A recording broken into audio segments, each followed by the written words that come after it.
Para chegar até a cidade de Velúria, levaria em torno de 1 ano e dia de viagem. Quando se distanciaram um pouco de Eudória, Lyra abaixa a máscara que cobria parte de seu rosto. Ignis pergunta a Lyra como ela aprendeu a lutar.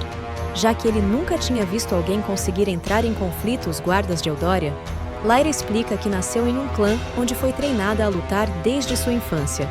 Esse treinamento incluía luta corporal e com armas brancas, habilidades furtivas, resistência a torturas e muito mais. Ignis pergunta se o homem que ela vai apresentá-lo é do mesmo clã. Ela responde que não e que ela nem vive mais junto ao clã dela. Ele pergunta do porquê.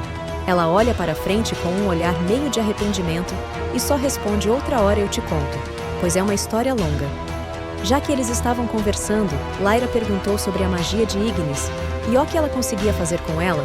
Ele responde que apenas curar ferimentos e criar esfera muito rígida por volta de seus punhos. Lyra sorri para ele e lembra do que aquele homem falou para ela. Lyra, magia é um poder extremamente poderoso. Praticamente não tem limite para aqueles que realmente sabem fazer uso dela. Se tem o mínimo de chance de ter alguém que consiga nos ajudar, precisamos trazer para nosso lado. Durante o caminho, Ignis estava andando e lendo o livro, absorvendo todo o conhecimento quando lia algo contava para Lyra. Até que Lyra fala para Ignis guardar o livro, ele pergunta do porquê ela não responde. Apenas fica olhando ao seu redor, como se estivesse procurando algo com uma cara bem seria. Ignis entende, e já fecha seus punhos esperando para ter que se defender a qualquer momento. Em um curto espaço de tempo, uma faca é jogada em direção da Lyra, na qual ela desvia, e em seguida uma no Ignis, mas era muito rápido para ele desviar. Mas Lyra consegue jogar uma shuriken para a lâmina. Logo em seguida, um homem chega correndo atacando a Lyra, ela se defende, e nisso começa uma luta entre Lyra e o homem misterioso. Lyra consegue chutá-lo e se distanciar, e ela fala para Ignis correr. Ele corre ficando cada vez mais longe da luta. Lyra então fecha os punhos olhando diretamente o homem e pergunta o que ele quer. O homem não fala. Saca uma espada que estava em suas costas e corre em direção de Lyra. Ela, por sua vez, corre também. Mas no momento certo, ela se abaixa e desliza no chão para bater em suas pernas e derrubá-lo, e tenta socar ele de cima, mas ele para os socos com a espada. Ela se distancia um pouco, pois está na desvantagem. Então ela veste suas mãos com 2 socos ingleses com espinhos. Ela então tornara a ficar próximo dele e desvia dos seus golpes de espadas. A cada desvio ela o socava, e cada soco dos espinhos o feria profundamente, até que encaixou um soco certeiro no seu rosto, o que o fez perder a noção, e em seguida ela o chuta, deixando ele desacordado no chão. Ignis estava cansado de correr, olhou para os lados e já nem sabia onde estava exatamente. Ele então se esconde no meio de alguns arbustos que ele viu e fica lá torcendo para que Lyra chegue rápido. O homem acorda, mas está com suas mãos e pernas amarrados. Lyra pergunta o que ele quer. Ele dá um riso e fala não é óbvio? Lyra não responde. Nessa hora o homem percebe que ela realmente não sabe do que ele está falando. Ele então explica que foi colocado um prêmio pela captura dela e a morte de Ignis. Lyra pergunta quem deu essa ordem. Ele fala que não sabe, que um guarda de Eudória simplesmente deu essa ordem para alguns mercenários, incluindo ele. Nesse momento, Lyra já percebe que tem mais vindo atrás dela e do Ignis. Sem perder tempo, ela apaga ele e esconde o corpo para não deixar como pista do seu caminho. Agora, ela corre para encontrar Ignis. Ela usa habilidades de rastreio que ensinaram ela durante seu tempo em seu clã para rastreá-lo. Ele ainda estava escondido nos arbustos, mas depois de um tempo, ele leva um golpe na nuca que o desmaia. Ele acorda sendo carregado por alguém de pele cinza. Ele, com os olhos já abertos, fica quieto para entender a situação e pensar como ele vai agir, pois ele sabia do perigo. Após alguns minutos sendo levado, Ignis é deixado no chão, enquanto quem estava levando ele parou para se aliviar. Nesse momento, Ignis se levanta com muita cautela para não ouvirem ele. Ele fecha seus punhos e cria sua magia de ataque para atacar quem estava o levando. Mas logo que ele vai atacar, ele leva um chute na barriga que o leve para longe. Ainda no chão, ele olha para frente e vê que quem estava o levando era um elfo cinzento. Ignis tenta correr, mas o elfo lança uma espécie de corda com os pesos na ponta que derruba Ignis de novo. Nesse momento, ele percebe que não vai conseguir fugir. Ele então arma mais um soco em sua mão direita e parte para cima, mas é facilmente derrubado.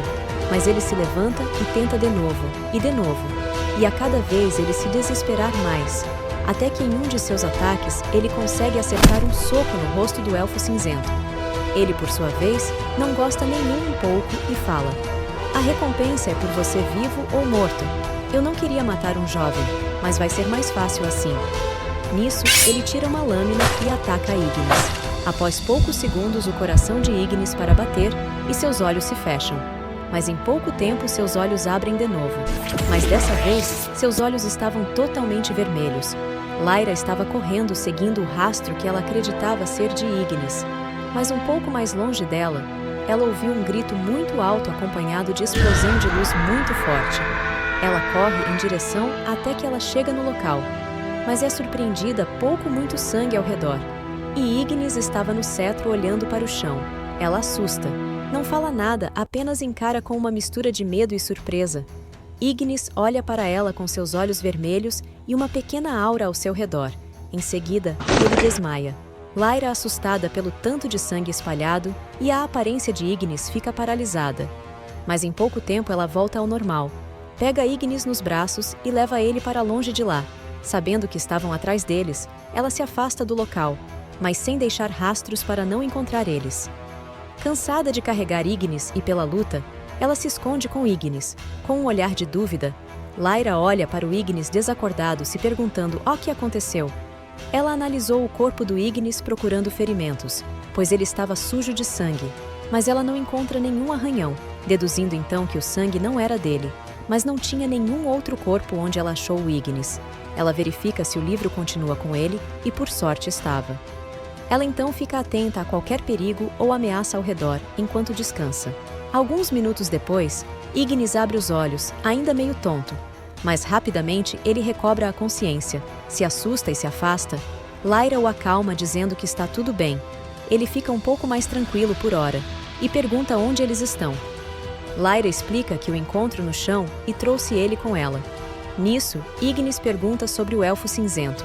Ela fala que não o viu e pergunta o que aconteceu. Ignis explica que estava escondido, mas foi pego por um elfo e tentou lutar com ele, mas perdeu, e complementa que o mesmo o esfaqueou. Mas lembra de mais nada após isso, mas fica feliz por ainda estar vivo. Lyra apenas concordou e contou que eles estavam sendo perseguidos e que iriam descansar só mais um pouco e partiriam de novo para Velúria. Voltando para Eudória no momento em que Ignis e Lyra deixaram a vila, o guarda que estava interrogando Ignis acorda e vê todos os guardas abatidos. Em poucos minutos, ele sente uma dor de cabeça muito forte, acompanhado de uma voz em sua mente, o obrigando a fazer alguma coisa para trazer de volta os dois, e o livro, tomado pela raiva e medo, ele toma 3 medidas. Primeira, ele reúne os guerreiros mais fortes dele e parte em busca dos dois. Segunda, ele entra em contato com outras cidades próximas, pedindo apoio de que se algum deles entrasse em sua cidade, que prendesse ou que não deixasse eles saírem. E terceira, ele botou recompensas pelos dois para os mercenários de Eudória. O homem se dirige até o Conselho Secreto de Eudória e informa suas medidas para todos. Eles concordam sem dizer nada. Nesse momento, alguém segura a cabeça dele por trás e lança uma magia, que retirou todas as emoções, sentimentos e escolhas, o deixando como se fosse um robô programado apenas para achar aqueles dois.